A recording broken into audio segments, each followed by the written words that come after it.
Hello, everybody. Happy Friday. This is Bob Goodwin, and welcome to another episode of Career Club LinkedIn Live. Today, we have a phenomenal guest, which we will get to in a few minutes. If you are not familiar with Career Club, you're welcome to check us out at career.club, where we are helping folks find careers that matter to them.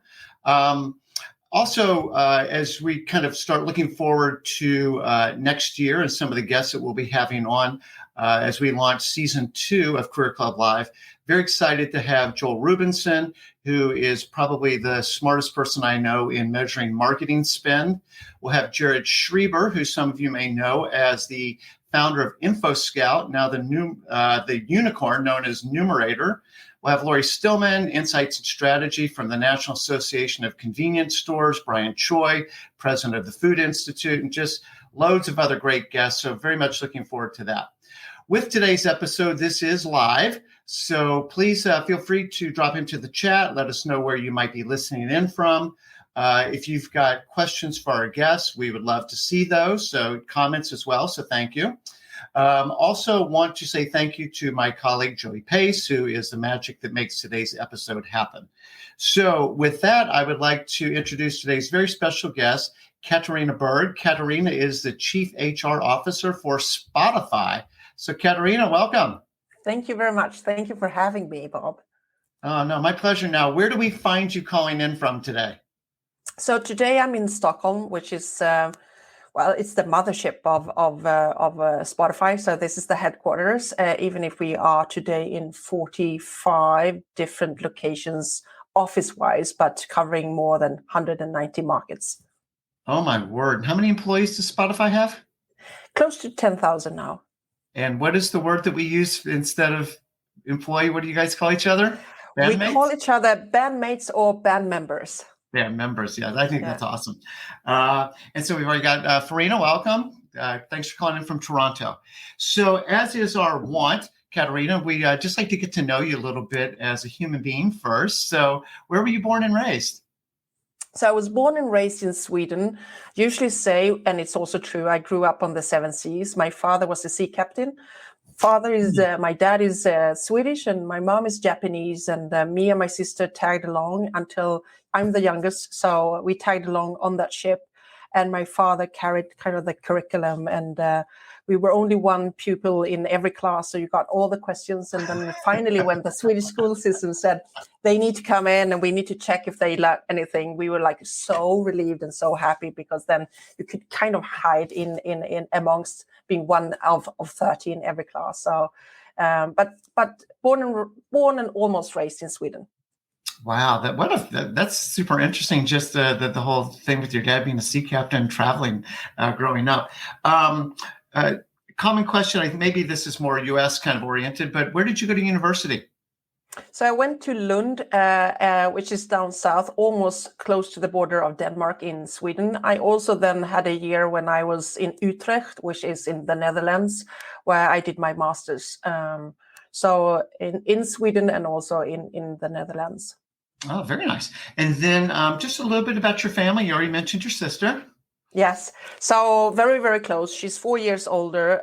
She looks exactly like my dad, blonde hair, very much like my dad too. And I look more like my mom. And I have the best of families and moved to Stockholm from Gothenburg. So I'm from the West Coast.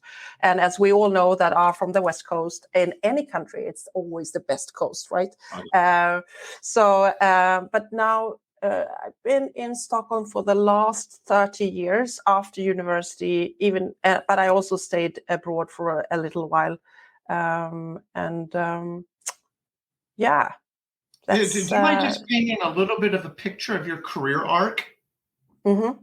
So I'm a behavior scientist. So after university, and in Sweden, you can study what is called HR management for 3.5 years, and then you can add if you want to have a master's degree.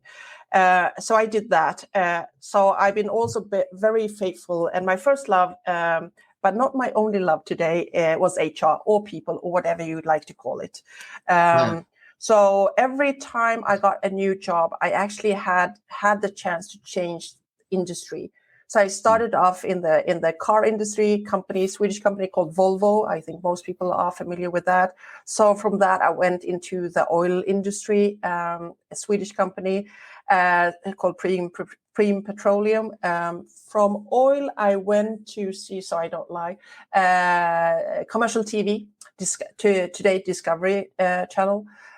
From Discovery Channel, I went to Telco 3, which is Hutchison Wampoa and the Swedish entity.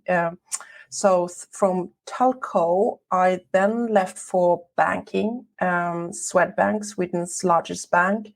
From Swedbank, I went to a retail company, and from that retail company, I joined this company called Spotify.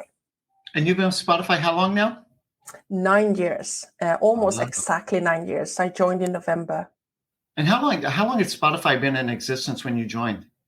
We're turning 16, so around eight years, kind of. Yeah. Okay. Yeah. Well, wow. You've been around for an amazing rocket ship ride, have you not? Yes, it's been a wild ride, I have to say. And it was kind of in the end of what we still called a startup, but you are not a startup for 8 years. But it was kind of that kind of culture and very much, I think, the good parts of a startup energy of the culture when I joined. And then I think we've been into 2 phases of a scale up. And I think in some parts, especially in Sweden, where it was founded, I think we are becoming a bit more mature, but also adding, like during COVID, we added more than 80 new markets. And there, obviously, it's a bit more of incubation again. So it's kind of a paradox or dualities within the culture too, which is a good thing, but sometimes a bit complex. And how much is how large has the band grown from where it was? So you said about 10,000 now. What was it when you joined? 800. Oh my word. Yeah, so it's been a wild ride. Yes. Wow. You guys are playing little clubs and now you're playing stadiums. So yes. Yes. And then what do we just real quick, what do we find you doing outside of work? What do you like to do for hobbies? So if I can pick and choose myself, because usually it's the kind of that time limitation, but there are a couple of things that I really love to do, and you will now hear that I'm not unique. I love to cook. Obviously, I love to eat too, but I love to cook. It's kind of very relaxing for me. I enjoy that a lot, and it's not necessarily always I'm home for dinner, I have to admit. So I might not cook as much as I would like to. I love to travel, but not so much any longer because I've been traveling a lot due to work. But just to get to know new cultures and new people. And the way I usually get into a culture is also via eating, trying to understand. And food is such a really good way of connecting and getting time together with people. And then whitewater rafting. For the longest time, whitewater rafting was one thing that I tried to make sure that I did in so many parts of the world. Haven't done it lately. I want to pick it up again. And then obviously I love to go to a great concert or to the theater. Those are the things. So who would be top 2 or 3 acts that you would like to go see as soon as possible? As soon as possible. I actually would love to see Bruno Mars because I hear that the show that he puts out in Vegas is just amazing. It's strange that I say that because I might not be like a Bruno. I like all music, but it's not necessarily the artist that I play the most. But I would love to see that act. And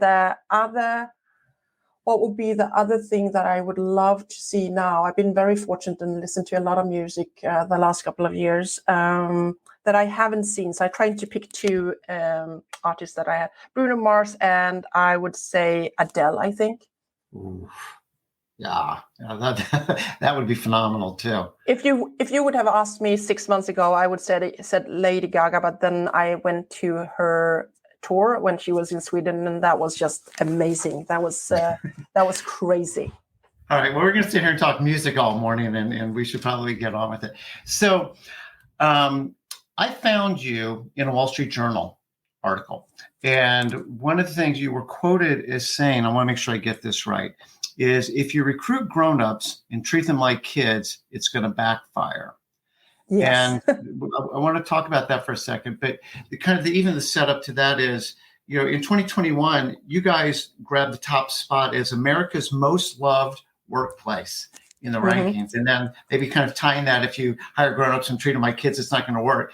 Just, why is it? What is it about the Spotify culture that is garnering those kinds of rankings? And what are you guys doing that maybe other companies might think about emulating? So I think so many things, even if we don't want to acknowledge it, and sometimes think also it's not necessarily all that good, but a lot of things starts at the top. So our fierce leader, but also founder and CEO, Daniel, is very much about openness and transparency. And it doesn't matter what role or what pocket of the world you sit, you can actually get hold on every dashboard or anything, and all our unplugs or town halls or all hands, everything that we do with the mission or how the Spotify machine is actually performing, everything is open for anybody, no matter who you are, how long you've been in the company. And I actually think that drives a lot of the engagement, the understanding, the loyalty, but also that you've been treated as a grown-up and you've been treated with trust. So I would say openness and transparency. The second thing I would say then is to dare to be a trust-based company. So it's never about control. And it's never about, and I think that's also why we dare to launch our Work From Anywhere program. It's not about bringing people in to control them. So trust-based leadership is another thing. I think also we dare to be value-driven. I think a lot of people say that. I don't think that makes us unique, but that shows up. And I think like with people or leaders, but also organizations, when you are in really hard times, this is where I think your real character gets defined. And I think, every company will see that is not about if you are good or bad, or if you're set up in the right way. You can have tailwind and headwind, but that usually is something in the outside or surrounding and things that you can control. And sometimes things you can't control. But how you show up and how you take decisions and how you then live your values when it's really put to the test, I think this is where you can actually say and confirm that you are value-driven. And then I think, you have to be empathetic. I think you have to listen. And I think it's also today a lot about communication, and really putting the time and the effort to over-index in communication. And we know that any company, any organization that has more than 2 employees or bandmates have problems with communication, right? So it's not going to be perfect if you ask everybody, but I think you have to be deliberate about it, and I think you have to be attentional about it. It's so, gosh, I mean, there would be so much to unpack right there. One thing I do want to make sure I comment on is the point that you made about it's easy to declare your values. You only really know them when they're put to the test, right? Most common one is integrity. Well, okay, that's easy to claim, hard to prove. Give me an example when your integrity was called into question, right? And how did you react?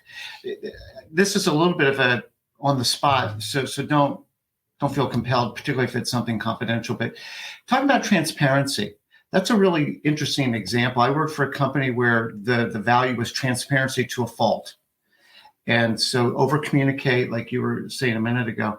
Is there an example that you could share with folks, again, that's not divulging anything that shouldn't be shared publicly, where you guys were transparent when maybe it wasn't comfortable to be transparent? Yeah, but I think with all directions, all our strategy work, how we deliver or how we perform or what we achieve, everything is open, as I said, in dashboards. When we have strategy sessions or strategy days, that is either streamed or it is made available a day or 2 days later for everybody. And why not direct? It is because when you're public companies, a couple of things that you discuss cannot be public or leak because it could have an effect. So only for compliance reasons, we sometimes have to look at something before we release it for the full company, right? So those are, and then we have Unplugged with Daniel every fourth week, where everybody in the company can ask any question, and they are not screened, and he will answer on volley.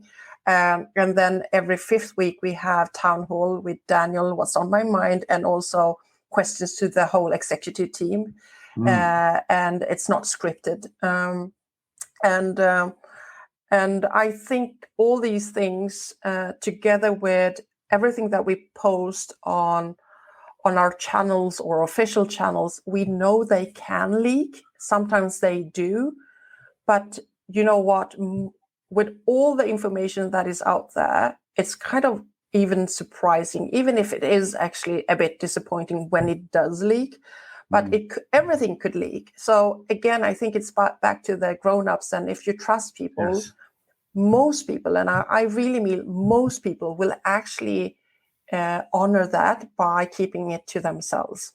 And there will be one or two people that might not. And most of the time, at least my experience and our experience is this, they were not aware of what the damage was. So it wasn't that they intentionally did that for their 5 minutes of fame or because they wanted to, hurt the company. I don't think necessarily they are always in the understanding of what that would be, especially with, fierce competition and a landscape that moves really fast. You don't necessarily want everybody to know everything, even if it's not like a super secret, right? Yes. But if you would start to not be open and transparent because of one person when you talk about 10,000, and I think it goes back to that old picture, right? Or the metaphor. Most people would not get really enthusiastic or happy or engaged or feel joy and growth if they sit and cut a stone every day. But if they do understand that they do or play a very important part of building that cathedral, it makes much easier. So it also goes back to, hey, really tough decisions or things that people are not necessarily all that happy that we do. I think for me, it's always back to Nietzsche. People don't have to really always agree with the decision or like your decision, but they have to understand why you made that decision. So I think those are the things, no matter what. And there are a lot of things that happens in our environment, externally and internally, where you created a safe environment where people are strongly opinionated, they will ask you questions and they will hold you accountable to a lot of things, even the things that you sometimes go like, but we can't really fix that. That is, that is politics, or that's a different country or other part of the world. But I think that the good part with that is that when people feel safe, they will ask, and they will also want, the executive team to answer a couple of things. And I think this is where if you say that you're going to be sincere or open or transparent or anything like that, I think this is where they can pressure test if that holds true, even when it's a bit difficult. Yeah, I want to make a couple comments based on what you're saying. One is, assuming good intent. And maybe that works, and maybe that kind of bridges my second comment, which is, and it works in both directions, right? And maybe that's even undergirded by trust, to your point, right? But we're not going to manipulate the system for potentially one person, right, out of 10,000. Let's assume good intent. And even when we do have an oopsie, let's assume good intent, that it wasn't for all the things that you said. The second thing is when you have to take a hard decision. And one is providing context and rationale so that, again, we're talking to grown-ups. So let's speak to the mic grown-ups about grown-up topics. But even when we don't completely understand, I still trust you, right? And so the trust goes up the hierarchy as well as cascading through the organization. So, if you or Daniel, whoever had to take a decision that's like, that doesn't feel great, but I've got a 9-year track record that they do the right thing. Their intention is always to do the right thing as they understand the right thing. Okay, I don't totally get it, but I trust you guys. And you can see where that would permeate a culture that allows for some friction, but not for it to be corrosive, Yeah, but I think friction is something. I don't know if you know a lot about, and I think you do, about Scandinavian kind of temper. But friction or conflicts is usually something that I think people put an etiquette or label that Swedish leadership is very scared of that. We might, but I also disagree a bit. I think the most important thing is that, out of friction, a lot of new things can come and a lot of new ideas. I think that the problematic is where people go away and talk about things in pockets or not address things or don't feel comfortable to say that I didn't agree with the way that you took this decision, or I think what most people say actually is this: I didn't understand the rationale about the. So by having kind of that ambience or culture or whatever you would like to call it, if people in your community feel safe enough to question you, you have created something good. 2, if you then don't hush it down, but you discuss it, and then you can agree that you disagree, but at least you got a chance to 1, raise it, 2, discuss it, 3, you got an answer and a rationale of how the decision was made. And then the thing that I think also in HR, at least, a lot of people don't dare to discuss is this. If you then stay and you don't trust or you don't like and keep not liking the decision that the executive team or the lead team is making, it actually says more about you if you stay than them, right? And it's not about you like it or get out or, my way or the highway. But if you keep getting disappointed, if you keep thinking people are much more stupid than you are, if you think everybody in your leadership team is really, really, really stupid and you still stay, it doesn't say that much about them. It actually says something about you. And I think to have those conversations is also treating people like grown-ups. And I think sometimes we go like, oh, let's not do that, or let's pamper people, and let's not really call things out. And to be honest, I think that is the worst kind of not seeing, hearing, acknowledging grown-ups, right? Because if you have smart people and they are passionate about something, they need to tell you, or you need to tell them. And sometimes you will not end up in the same place, and that is okay, right? Yes. But what's not is okay is that you don't discuss or debate, or that they don't feel safe enough to say, I have a different opinion, or I don't agree with you. One of the things that we talk about is diversity is good, but diversity is just the beginning, because diversity means you're going to get diverse backgrounds, points of view, perspectives, experiences, everything. And how do you be inclusive, to your point, that things get raised, talked about, decided on, and still be able to keep it together? And I love to hear you talk about that. I think you're getting at it, which is basically that it's got to be undergirded by civility and respect. That we can disagree without being disagreeable. Yes, and I think it's more about a tone of voice, right? And it's also knowing how the way that you ask something, or if you question something, I think the way that you do it will sometimes also get a spin of how people will respond to that or react to that. So if you could diffuse that by saying, it's okay, but maybe you could talk to another person. And I think it comes down to a couple of things. When people come to a conclusion or decision that you don't agree with, they might know something that you don't know. That is one thing. The second thing is this. It could also be that you know something that they should know. Then you should tell them, instead of, going, are you stupid? And first, on the third place is this. They might be actually really ignorant, but that is not very common, right? So what I think a lot of people go to in the first place when they don't agree is this: you are really, really stupid, or I know something that you don't. Instead of asking, how did you come to this conclusion? And then listen to that, instead of sit and try and wait and get up with the argument of why they are wrong. If you just listened, and if we all listened a bit more, I think, we would learn more, but also maybe there is a third solution to something, which is more creative and maybe all more constructive. But I think we usually are so busy with like my idea, or come very, very fast to the conclusion of I might be much smarter than everybody else in the room, and that is very seldom it, right? I think we get smarter when we really work on things together, and then you have to have. So your point about tone of voice, but even the way that you said it is also asking more questions and maybe making less statements. Yes, I think that is important. Kelsey has a great question here. Kelsey Tatum, thank you. Do you feel that younger generations are afraid of having hard grown-up conversations? Or is your point of view on generational gaps in the workplace, or what is your point of view on generational gaps in the workplace and how to handle? So we have a lot of millennials here at Spotify, and we're starting to get a couple of Gen Zs, or the more kind of younger people into. So I don't think that it is so. At least my experience is it's not a generation thing. I think it's more of a culture differences. And what do I mean by that?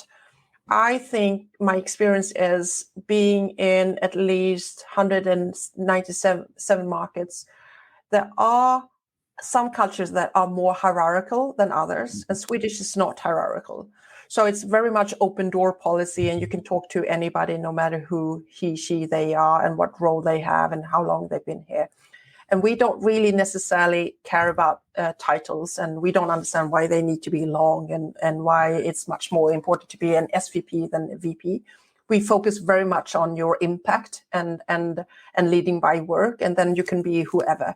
And a lot of people with really big budgets are not necessarily big bosses, and the people that usually have the most impact have actually cracked the code and navigate how to do more impact in the organization.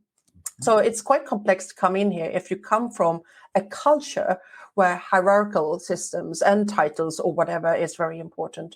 And here, I think, to your question, for me, it's not so much a bit between generations and different ages, because we have, obviously, as you can see, old people too, and not just millennials. And I'm not the oldest either. So I don't think it's so much age for us.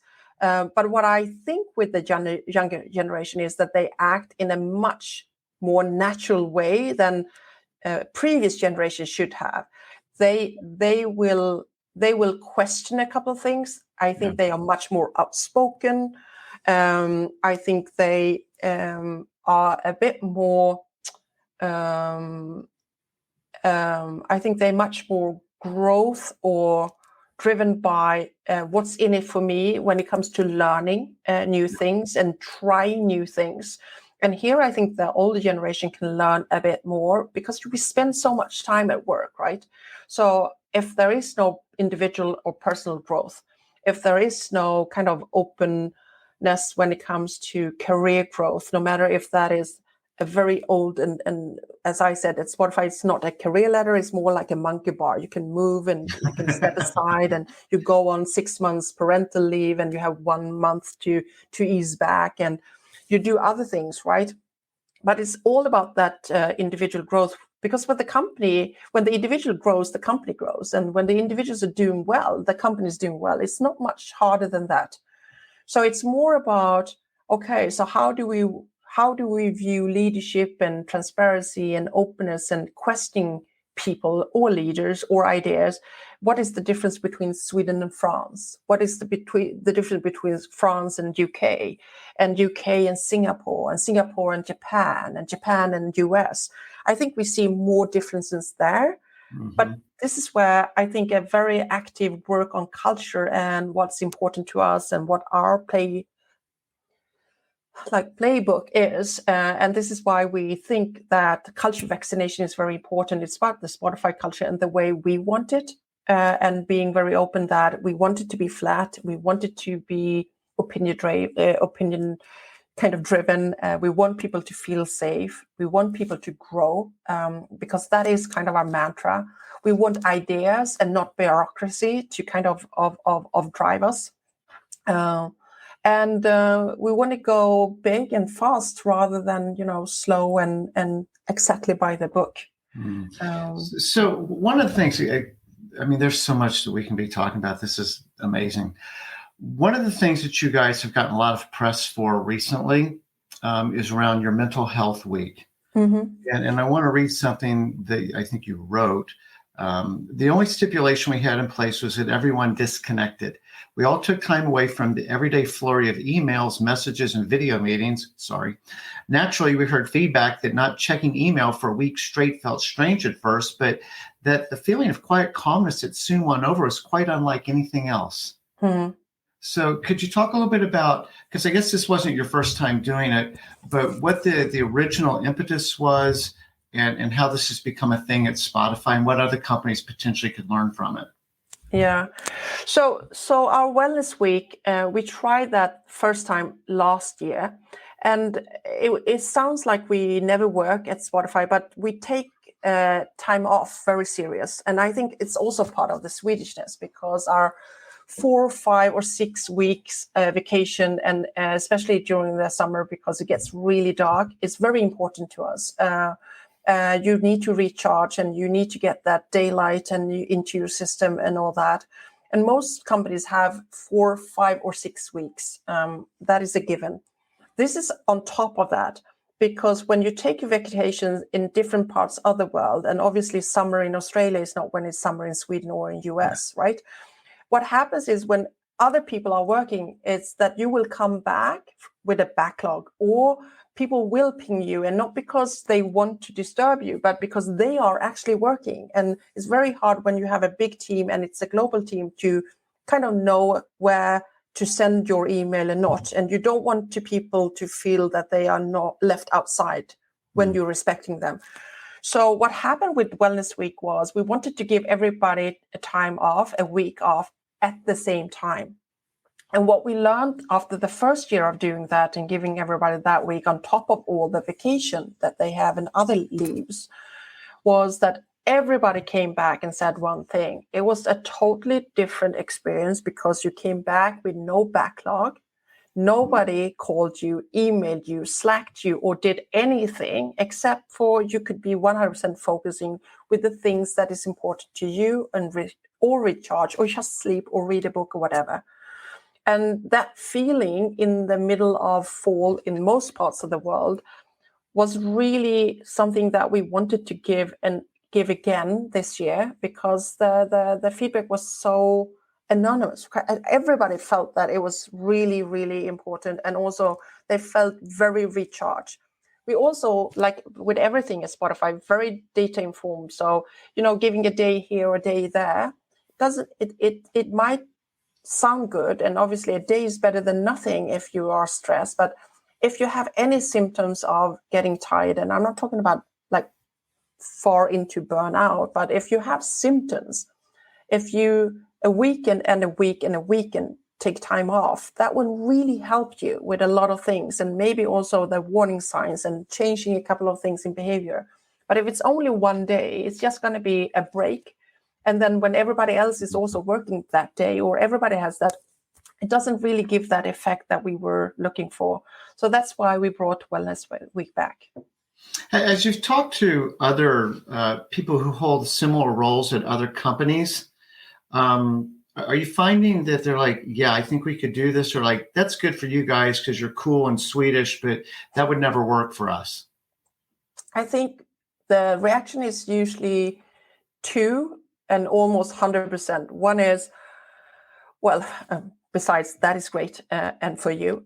One is that is too expensive, and that could never work for us due to productivity loss.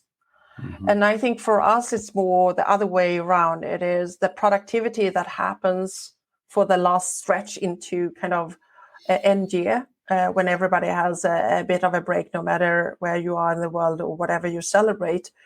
We actually think you get more productivity by giving people that kind of extra time off.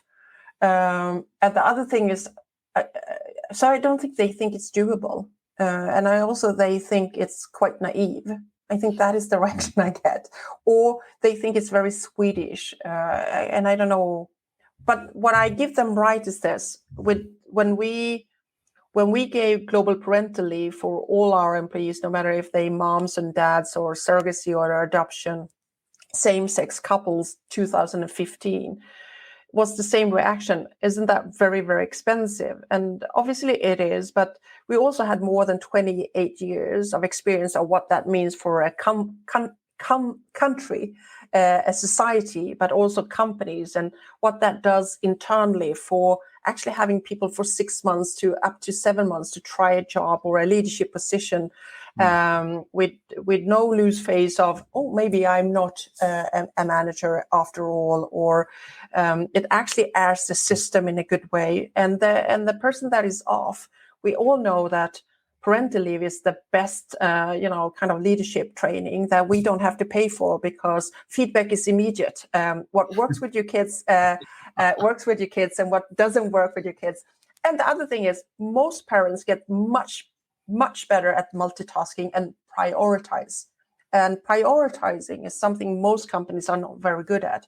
And when everything is wildly important, nothing is important. And when you're trying to do everything, you don't get very productive. And when you learn that as an individual, that will also kind of taint the whole kind of the organization too. So a couple of things. I do want to address a question that Danielle has here in just a second, but just back on the, wow, that sounds really expensive, is if I did my research right, I think you guys have had like a 15% reduction in attrition in the past couple of years. Yes. Well, there's a very hard ROI, I'm sure, that you guys have calculated associated with the benefits are of improved retention. Yes. So for all these things that we enter, it's not just, oh, this is really nice, or we are the nicest employer ever. Yeah. Doing the calculation for what we call lead on leave with parental leave, obviously it's a great attraction tool. It's also a great retention tool. Most of the people that we do hire are in that kind of I'm starting a family. Yes. So that has been very, very good and beneficial for us. Also, we think it's the right thing to do, to be honest, to give all our employees a chance to spend time when it might be the most important time in their family's life. Yes. Same thing with Wellness Week, as you say, as a retention tool, to find and recruit, hire new employees. It's like customers. It's much more expensive, right, to find new customers or new band members than to keep the ones that you have, especially if they are really, really good. So you do the math, you do your metrics, and then you go like, okay, so it's an investment and not a cost. Yes. And the same thing with Wellness Week. If productivity goes up and people are also happy, I think one of the words or terms I don't hear that many times is sustainable employees, right? And it needs to be sustainable. If you want people to stay longer with your company and grow and enjoy life better and have that work-family balance, no matter if your family is your sports or your friends, if you don't have the type of family that we usually think about, a spouse or a partner and kids, it's important to find that. And why we don't use the work-life balance is because work is very much a big part of life. And you can ask anybody that loses their job if they don't think that, work is part of life. So for us, it's work-family balance, and family is so many different things for different people. But you put an ROI, and I also think that HR should sometimes also calculate the ROE, which is return of engagement, which is it's also quite interesting and also comes down to a bottom line, right? So it's not just the return on investment, but also return on engagement. So speaking of financial metrics, so Danielle's question is, first of all, she loves what you're talking about, so thank you again. So thinking about Wellness Week, as a publicly traded company, did you guys receive any investor or market backlash? Or that's one. And then two is, did you guys find that the C-suite, that would be you, or certain groups were really still working? No, but this is also, again, it starts at the top. So Daniel needs to role model, and the rest of the people in the C-suite needs to role model. So you can't ping, you can't text, you can't work a bit and disguise, because people will find out anyway, right? But I think we all need that. And as soon as you try it once, you understand that is really good for you and for your mental health. But also when you come back, you missed your colleagues, you missed work, and you all kind of charged up to go back to work. And yes, backlash, not as I'm aware of, never heard anything. And we all really like the idea, the whole kind of, maybe the idea came from me and my team, but the whole kind of executive team really likes the idea of Wellness Week. Yeah, that's awesome. So kind of quickly, because there's a couple other topics I really want to make sure that we get to, but I originally found you, as I said, in this Wall Street Journal article that was about work from home / I think you guys would talk about work from anywhere. Mm-hmm. In your 3-2-2 model, can you help explain to folks what's your take and what Spotify's take on, kind of post-COVID work, offices, what that relationship looks like? Yeah, sure. So a couple of years before COVID, Daniel, who is our founder and also our CEO, he started to walk. So we do walk and talks when we have our meetings. We both love to walk, and we also think that when you do that, lateral thinking is easier, and very few meetings you actually have to take notes. So he said, what I think, the future work is distributed. And if you think about it, distributed, as soon as you are on more levels than one or floors, the soon as you have more than 2 offices, you have distributed work. Most people don't get up and go to another floor and talk to people. They send an email. And as soon as you do that, and now we are in all time zones from Sydney to LA, we are distributed. Shouldn't we really enhance that and enable that in a smart way? I back then, this is 5, almost 6 years ago, didn't think that leadership or our employees or our ways of working were mature enough to do that. Fast forward, in comes COVID. We were always a digital company, so we didn't have to do that transformation. And we learned a lot of things. But what we learned in the dialogue with our people when we asked them several times during COVID in a survey was, what the good and the bad and the uglies were. And one thing that all 100% said, okay, so there are a couple of blessings in disguise with this awful kind of pandemic is the freedom and flexibility. Please don't take that away when societies are safe and open again. Mm-hmm. So we took that to heart, and I have 2 people. I have a lot of great people, but I have 2 people that I call the A-team, Anna and Alex. So Anna Lundström and Alex Westerdahl. And I said, okay, all these ideas that Daniel and I have been talking about on distributed first, and all these kind of flexibility and freedom. If you have a couple of jam sessions with Daniel and really just what is on his mind that I didn't get down on a piece of paper, do something. And they came up with a program that we call the Spotify Work from Anywhere program, which is actually today manywhere and not anywhere, because there are a couple of limitations. Is that limitations? Is that even a limitations? Yeah, we're good. Limitations. Thank you. So, and I will come to them. But so March. A year and a half ago, we launched that program. No, sorry, 2 years ago now, we launched that program and said, okay, you can work from anywhere with a couple of guardrails. And the guardrails are not Spotify's. It's actually what the world looks like right now. So there are boundaries called countries. There are also no global insurance in that sense that we would really like to look after our people if they move around. So you have to, after 90 days, you have to go back more or less to where your mailbox is. So you can't be anywhere, but you can be manywhere.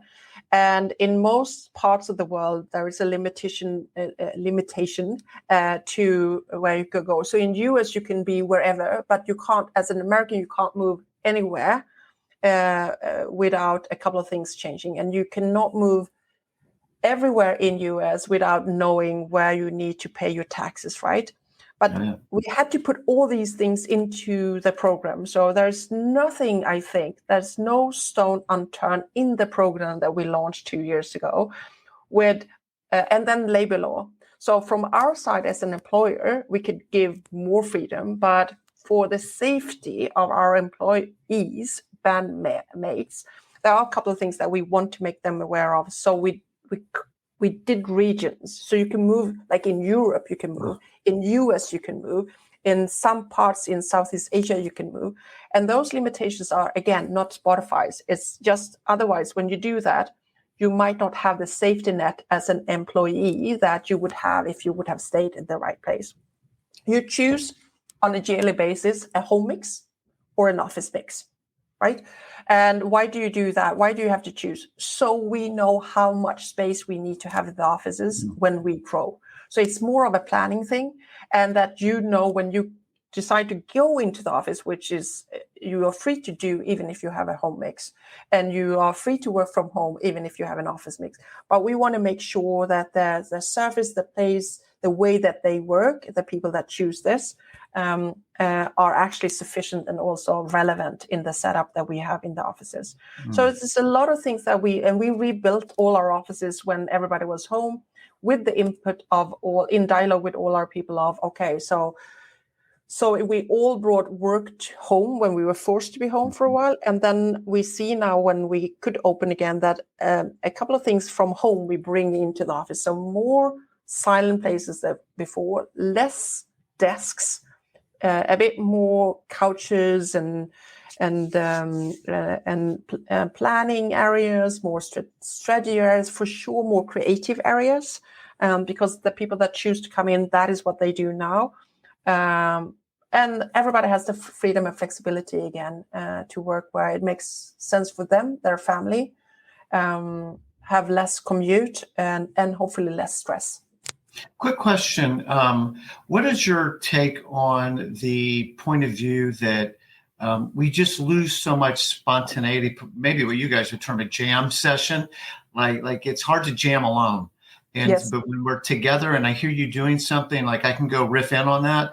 How do you guys, what's y'all's take on, there's some very serious trade-offs around innovation, collaboration, relationships within the organization if we're not in physical proximity to one another. True.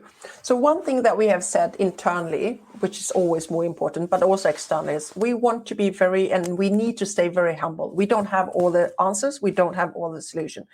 This is an ongoing experiment for the rest of the world, but it's here to stay. The discussion of hybrid or not hybrid, distributed first that we call it or not, we call it smart work, right? I think that is the collective name. It's a smart way of working.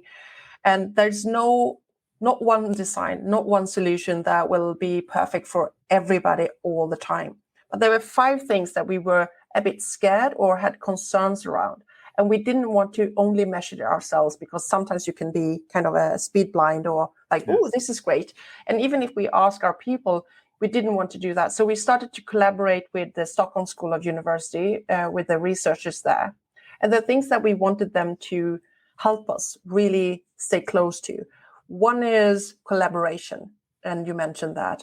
What happens with collaboration where people are scattered in the sense that they can actually work from anywhere, right?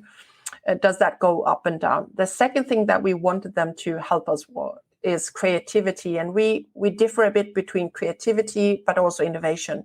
And since innovation is part of our DNA, we are really, really, really scared that it will actually affect that.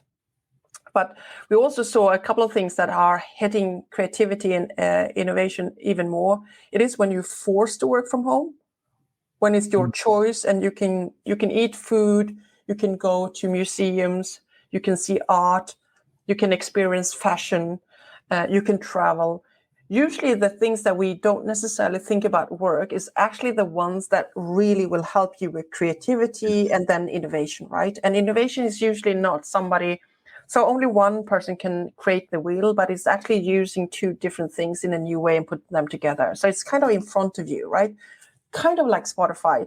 Daniel didn't invent music and he did not invent coding, but he put them together and boom, you had streaming, right? So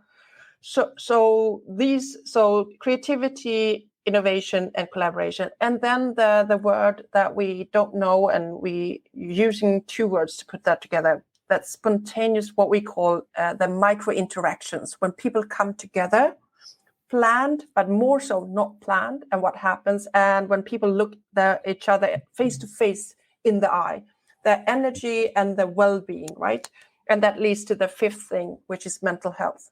A lot of our people now, after 2 years, says it's actually helping them with their mental health, because maybe they are feeling good enough so they can work, but it was really, really hard for them to, in days where they were struggling to get into an office, getting dressed and getting into office and look like everything was good.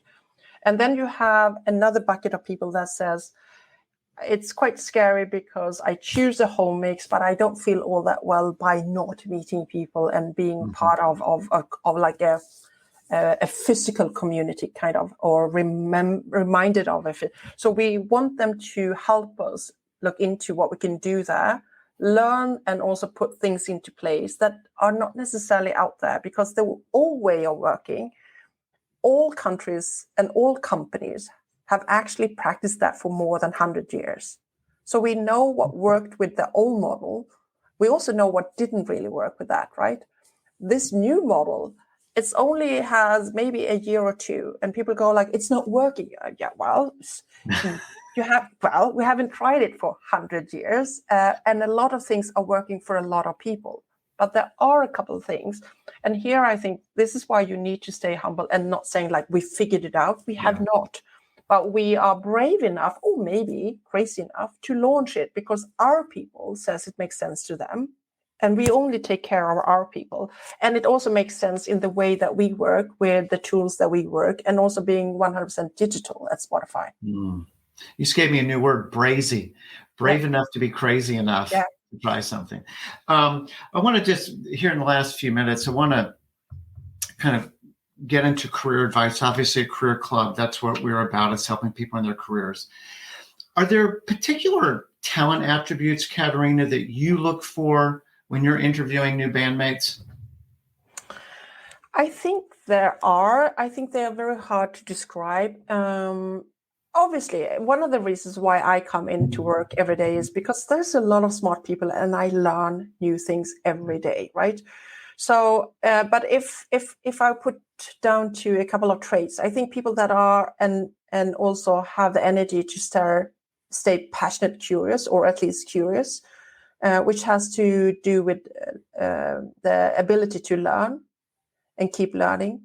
Also the ability to adapt to new environment, because changes are constant. And I think we are not alone here. I think most companies that needs to or wants to be successful need to do that. I think we're also looking for traits that we see that the people that are a bit more successful actually can deal with polarities or dualities. Very few things at Spotify are either or, they are both and. And that is easy to say, but a lot of people struggle with that. It's very binary, sometimes black or white. If this is happening, then that can't happen. And this is what we see in the world. This is the first kind of going into a recession, or where is a recession, where a lot of people still have a lot of jobs. Usually you see that at the same time, right? And we have seen a lot of layoffs. So it's not that I'm blind for that, but usually it's like all over in every country that is in a recession, the numbers of unemployed people are high. It seems like most people that actually are being laid off are finding a new job still. So it's a duality that you have to kind of grasp of.